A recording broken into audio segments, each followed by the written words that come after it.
Histoire de Chine est un podcast de la Société d'histoire des Français de Chine. Il est animé par Michel Chapdelaine. Bonne écoute! Fondée en 1896 par Charles et Émile Pathé, la compagnie Pathé Frères s'impose très tôt dans les secteurs du cinéma, du phonographe et du disque. D'abord spécialisée dans le phonographe, l'entreprise, fondée par les frères Pathé, devient rapidement un acteur majeur du cinéma, de la production à la diffusion, tout en innovant techniquement et en créant ses propres salles. Forte de ce succès, la firme Pathé regarde rapidement au-delà des frontières françaises. Dès les premières décennies du XXe siècle, la marque déploie un vaste réseau international, en Europe, aux Amériques, mais aussi en Asie. Et c'est à Shanghai que la compagnie installe une société locale qui devient la tête de pont de ses activités asiatiques et fait de la ville l'un des premiers grands centres du disque en Chine. Pourquoi et comment Pathé est-elle devenue une référence emblématique dans l'histoire de l'industrie du disque en Chine? Pour explorer cette question, nous recevons aujourd'hui Junyuan Xia. Junduan Tia, vous êtes docteur en histoire et civilisation, diplômé de l'École des hautes études en sciences sociales, et vos recherches portent sur l'histoire de la compagnie Pathé Orient, la succursale chinoise de Pathé Frères, et plus largement sur les arts de la scène en Chine.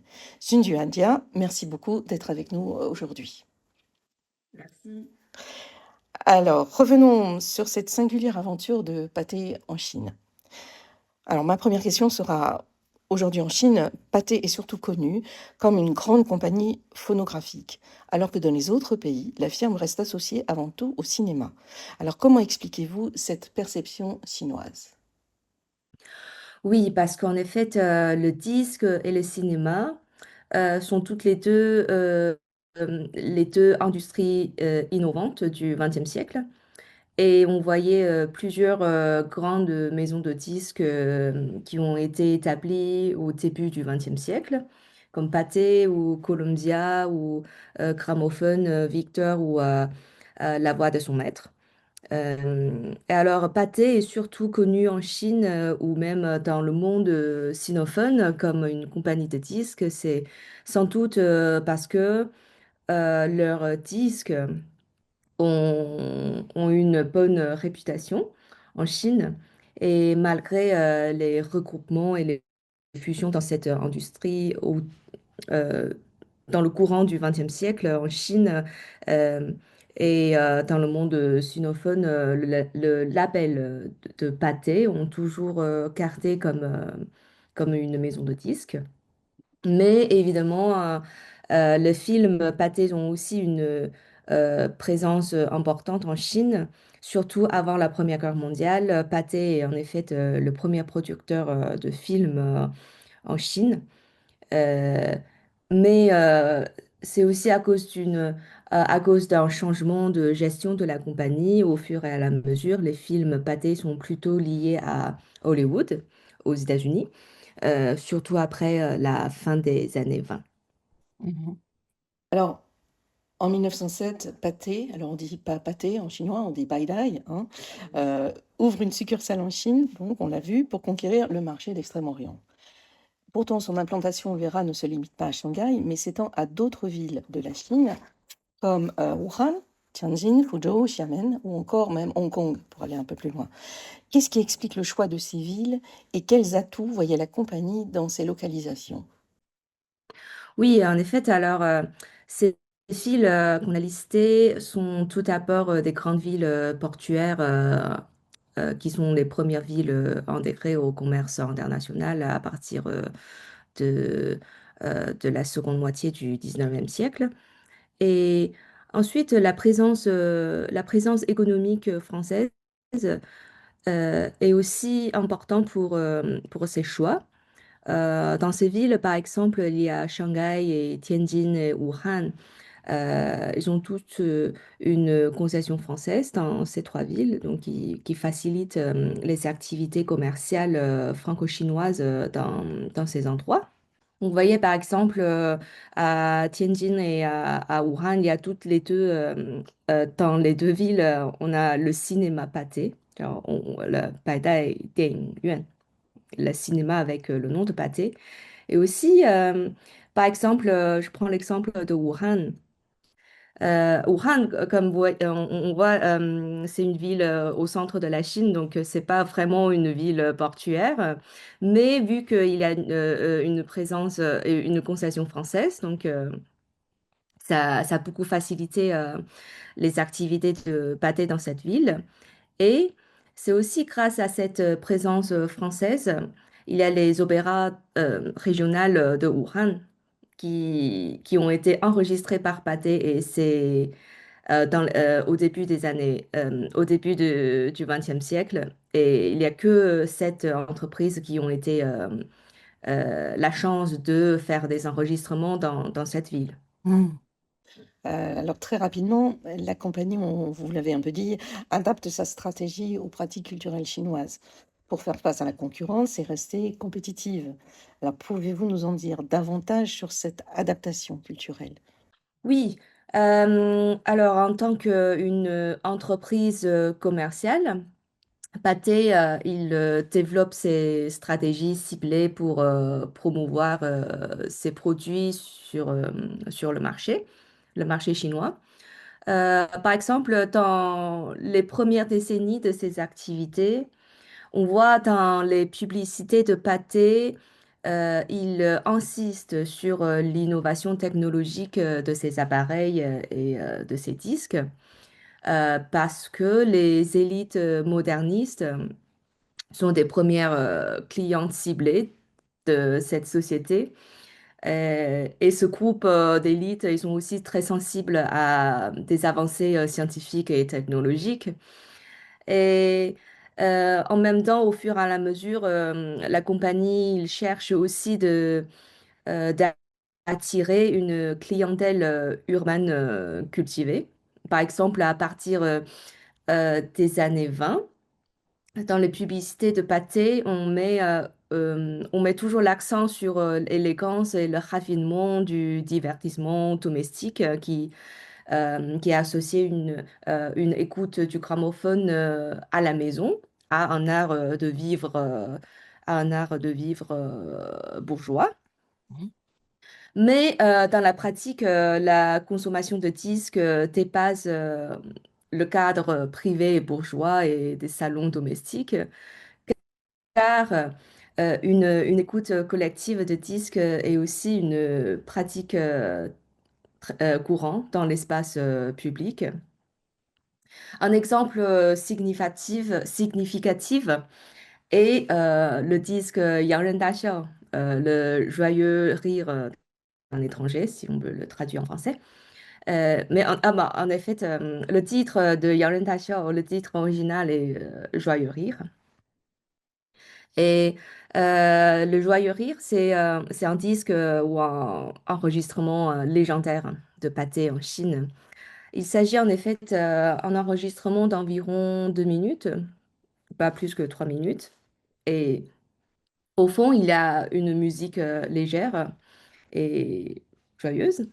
Et en même temps, on entend une conversation un peu floue entre deux Français, mais c'est une conversation qui vient beaucoup avec le rire de ces deux Français.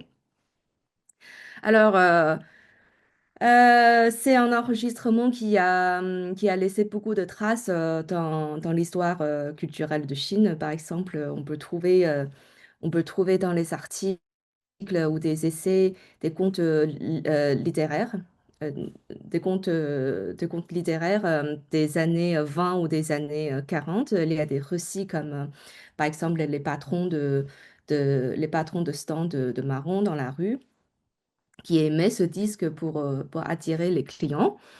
Ou bien il y a aussi, par exemple, les petits entrepreneurs qui tournent dans les quartiers populaires pour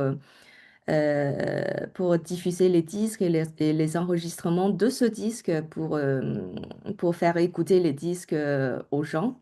Et en plus, en dehors des disques commerciaux, en Chine, Pathé est aussi active dans d'autres secteurs comme l'éducation et le cinéma sonore.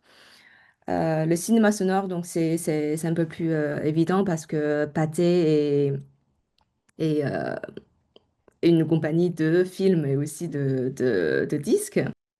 Alors, au moment où les cinéastes chinois essayent de produire les films parlants, euh, en Chine, sur le territoire chinois, il n'y a pas beaucoup de usines et des studios qui peuvent faire les enregistrements. Donc, Pathé, sans doute, est le premier choix pour les cinéastes chinois.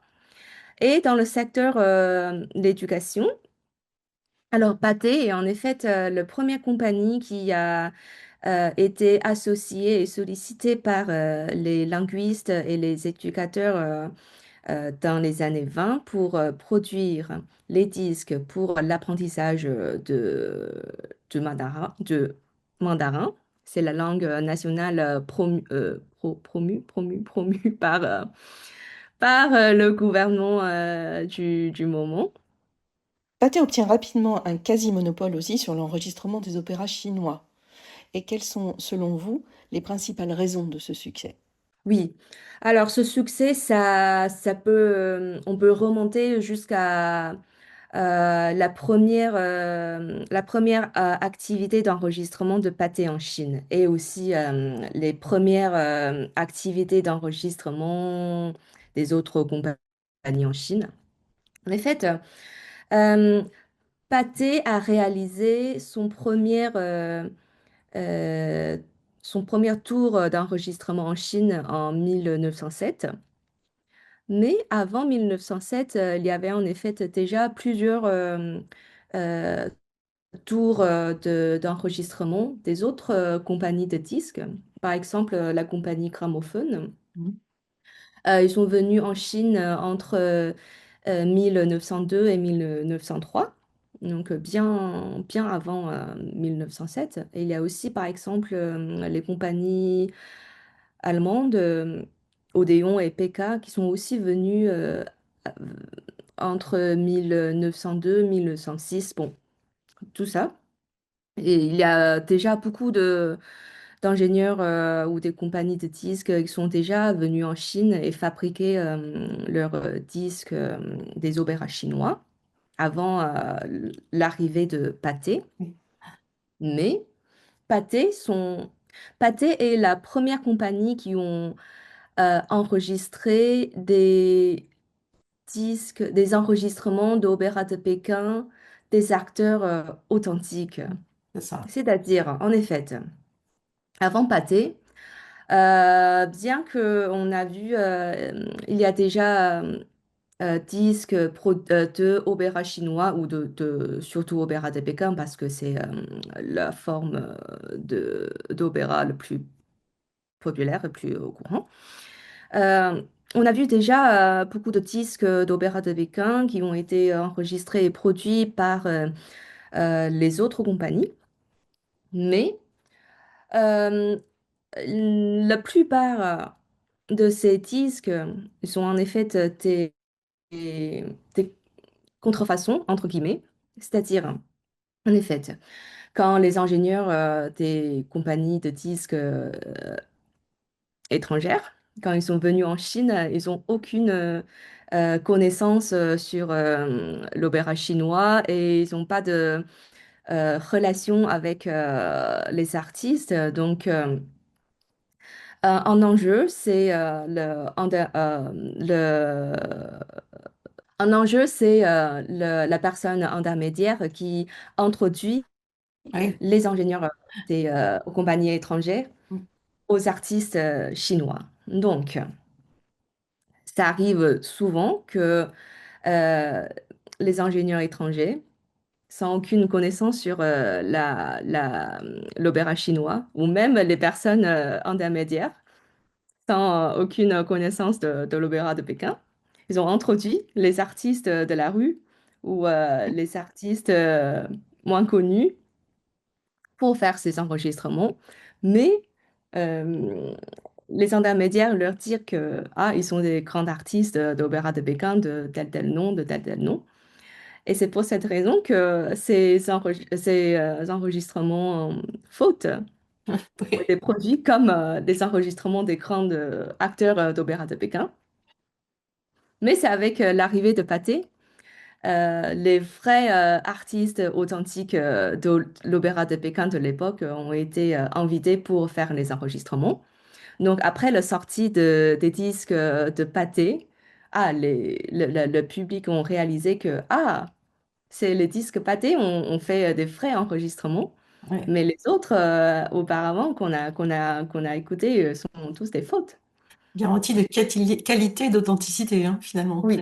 C'est ça, hein. Et oui, oui, oui. Et c'est aussi grâce à la personne intermédiaire que Pathé a trouvé en Chine, qui est, euh, lui-même d'abord un grand amateur de l'opéra de Pékin, donc qui connaît beaucoup, beaucoup d'artistes de l'Opéra de Pékin de l'époque, et qui a ensuite un employé de banque russo-chinoise, bon, qui a beaucoup travaillé avec les compagnies étrangères de l'époque. Donc, il y a beaucoup d'expérience tant à la fois les commerces étrangers et et d'expérience de travailler avec les artistes de l'Opéra de Pékin de l'époque.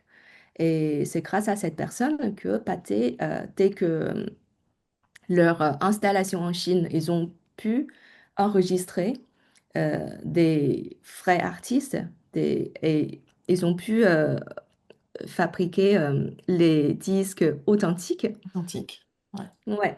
Et c'est aussi pour cette raison que l'arrivée de Pathé en Chine est un peu plus tardive que les autres compagnies, mais ils ont pu, euh, comment dire, obtenir une installation, une installation, une installation. Et ils sont plus crédibles, en fait. Oui. Ils sont plus crédibles et Ouais, puis ils ouais, arrivent peut-être en retard, ouais. mais avec Et ils ont des réussi éléments. à avoir une Ah, très bonne réputation voilà. dans le marché dès dès leur première arrivée. Ouais, c'est ça. Alors, on sait aussi que la compagnie enregistre les premières chansons populaires aussi. Alors, juste quelques titres. Oui, quelques titres, par exemple, les chansons de Zhou Xuan, par exemple, Ye Shanghai, Ouais. qui est une chanson très Emblématique. classique, très représentative de la période républicaine de Shanghai, de période républicaine de Chine. Et aussi, par exemple, la chanteuse Li Xianglan. Et ces tubes, il y a la Xiang, fragrance de nuit. Et par exemple, si aujourd'hui on va dans le Villa Pathé de Shanghai, il y a une Oui. petite salle d'exposition, on peut voir, il y a beaucoup, beaucoup de chanteuses et aussi des actrices du cinéma de l'époque. Ils ont laissé leur voix dans le studio de Pathé. Ouais. Mm. Alors, malgré cette position dominante, Pathé connaît un déclin, suivi de rachats et de restructurations successives. En fait, que s'est-il passé pour que Pathé perde progressivement sa place centrale et prédominante sur le marché chinois?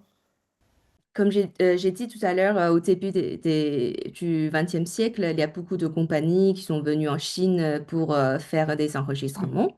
Mais après 1907, où Pathé est arrivé en Chine, il y a plus d'enregistrements des autres compagnies dans les années 10 parce que après l'arrivée de Pathé sur le marché chinois, cette compagnie a réussi d'avoir la position monopoliste, Mhm. dominante sur le marché chinois.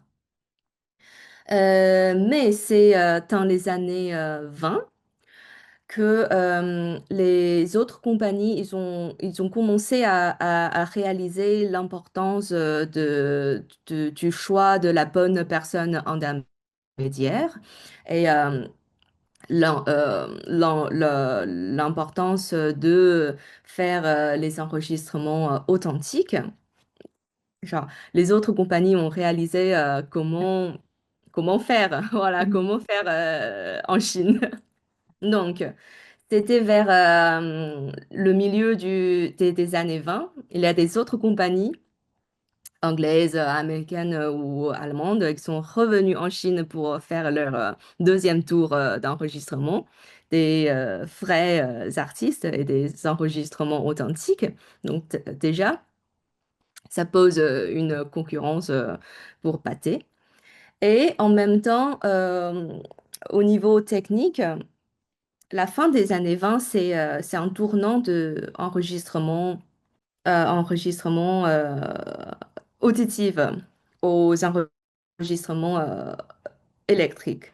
Ouais. Donc, sur le plan technique, Pathé est un peu, comment dire, un peu tardé sur le changement, sur le tournant de, de techniques d'enregistrement. Donc, vers la fin des années 20, alors que les autres compagnies sont déjà adaptées aux équipements de Ouais. enregistrement électrique, Pathé, ils s'utilisent toujours, ils s'adaptent pas aux Ouais. enregistrements techniques. Et c'est aussi pour cette raison que Pathé, ils perdent petit à petit leur position dominante. Ouais, c'est un retard technologique qui finalement a créé leur déclin. Alors, Jin Yuan, pour mener ces recherches sur Pathé, qu'est-ce que vous avez utilisé comme archives? Oui, en effet, j'ai vraiment noyé dans l'océan des archives pour mener cette recherche. Genre, d'abord, en France, il y a plusieurs endroits qui ont conservé les archives de la firme Pathé. Il y a premièrement la fondation Jérôme Sétou Pathé, où les archives internes de l'entreprise ont conservé. Euh, Par exemple, les manuscrits de conseil d'administration et les rapports de l'Assemblée générale et les dossiers comptables, etc., etc. Euh, et en plus, il y a aussi aux archives départementales des Yvelines et archives départementales de Val-de-Marne. Il y a quelques dossiers sur l'usine de pâté. Mm. Parce qu'un pâté en Île-de-France, il y a en total 4 usines de pâté. Il y a l'usine à Chatou qui est celui qui fabrique les disques, les cylindres et les gramophones. Et les autres, ils sont des usines de films, de caméras et des appareils de projection, etc., etc.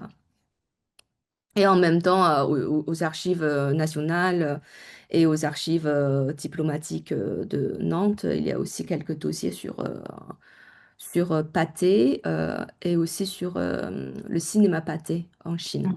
Mm. Mm. Mm. Et il y a plusieurs institutions ou collectionneurs qui ont gardé, par exemple, les catalogues de Pathé ou d'autres marques, et des livres de parole ou des petites feuilles de parole de disques, par exemple à la BNF, à INALCO ou à la bibliothèque municipale de Shanghai. Ils ont tous une collection de ce genre de sources. Et sur l'industrie de disques chinoise de la période républicaine, il y a bien évidemment les archives municipales de Shanghai Mm. qui ont 3 dossiers sur ce sujet. Et enfin, il y a les disques physiques et les enregistrements. Ils sont aussi essentiels pour cette recherche. Et j'ai consulter notamment les archives sonores de la BNF, du musée Guimet, du Centre de recherche d'ethnomusicologie et celle de l'Université de Heidelberg. Et bien oui, évidemment, il y a des collections privées qui se trouvent en Europe et en Asie.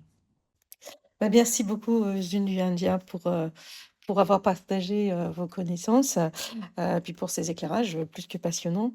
Alors, votre travail montre comment Pathé a joué un rôle central dans la diffusion des arts et de la musique en Chine, créant un pont entre culture chinoise et occidentale. Alors, je rappelle que vous êtes docteur en histoire et civilisation, mais aussi chercheuse associée à la Bibliothèque nationale de France, au département son, vidéo, multimédia et chargée des ressources documentaires au Centre de recherche en ethnomusicologie de l'Université Paris-Nanterre.